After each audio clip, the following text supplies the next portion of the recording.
Arabique. Bonjour Laurent. Alors, dans la nuit, non pas prochaine, mais dans la nuit de mardi à mercredi, ce sera la fête d'Al-Maouloud An-Nabawi. Absolument.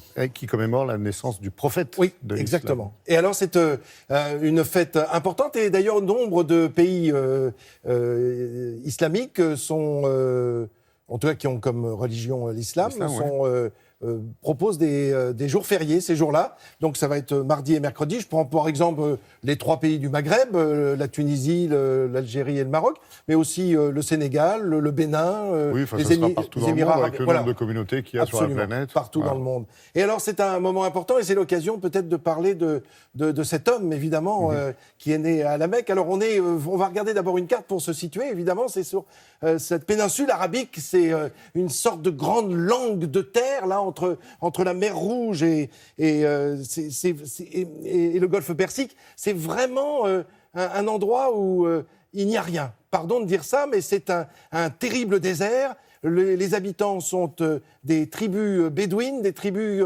nomades qui poussent devant eux ou derrière. C'est marrant ce que vous dites, parce que le désert Al-Khali, ça veut dire c'est le quart vide. Ben voilà. Oui. Absolument. Et d'ailleurs, on le voit sur ces images, parce que ce sont de très belles images récentes, mais ça prouve bien que c'est un territoire terriblement aride. Il est difficile de planter, il est impossible de s'y implanter. C'est pour ça que ce sont des nomades et qu'ils vont d'oasis en oasis et que ce sont d'immenses caravanes que l'on va découvrir.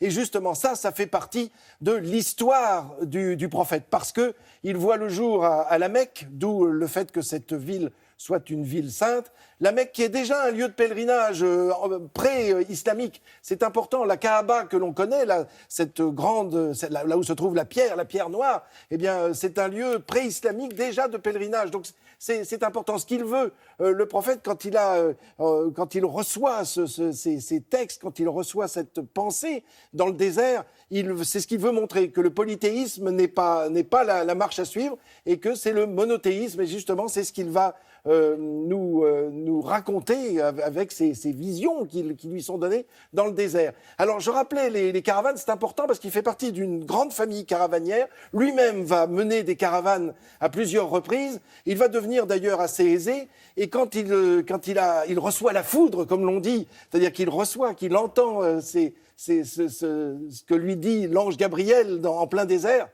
eh bien, quand il le raconte, les riches familles qu'il côtoie à la Mecque lui disent « Mais attends, de quel droit tu te dis prophète ?» Et il le dit « Moi, je suis illettré. Alors, si j'arrive à vous raconter cela, c'est bien que j'ai un lien avec Dieu, avec le ciel, en tout cas. » Donc, c'est important. Et du coup, il va être obligé il est chassé, littéralement, de la Mecque.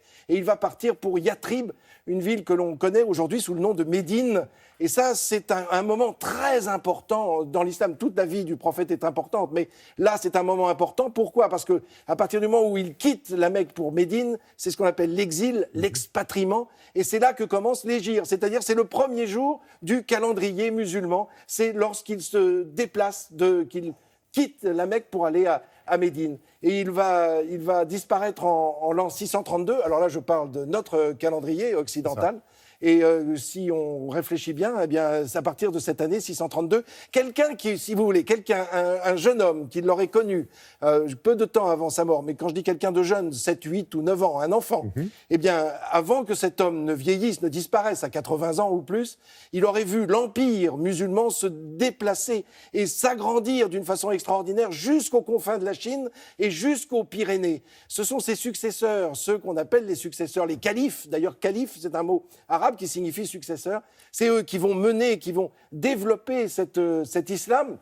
Et on le voit grâce à ce livre, ce fameux livre, le Coran, qui est inspiré au prophète et qui, avec ses 117 sourates, c'est ce texte sacré, ce texte qui donne naissance à cette religion, l'islam. Ouvert et lu dans le bon sens. Ah oui, absolument. Alors oui, il faut faire attention parce qu'il ne faut pas croire que ça a été tourné à l'envers. C'est effectivement, c'est absolument cela. Donc voilà comment, en quelques années, la religion, d'abord les Arabes, c'est-à-dire les gens qui habitent cette péninsule arabique, vont être islamisés dans un premier temps, ce qui n'était pas le cas avant. Hein, on est bien d'accord, c'était des polythéistes. Et puis, ça va se répandre à travers le monde, je vous le disais, jusqu'aux Pyrénées, voire même un petit peu plus loin après, puisque ça remonte jusqu'en France, on connaît l'histoire, et puis jusqu'en Chine. Et c'est à peu près à la même époque, au 8e siècle, que des combats ont lieu aux deux extrémités de cet immense empire, et qui met fin à ce développement de cet empire, mais avec deux capitales majeures, comme quoi l'histoire est toujours présente dans notre actualité, avec Bagdad comme capitale et Damas, qui sont les deux grandes capitales après la mort du prophète. Donc c'est dire si l'actualité, évidemment, chevauche en permanence l'histoire.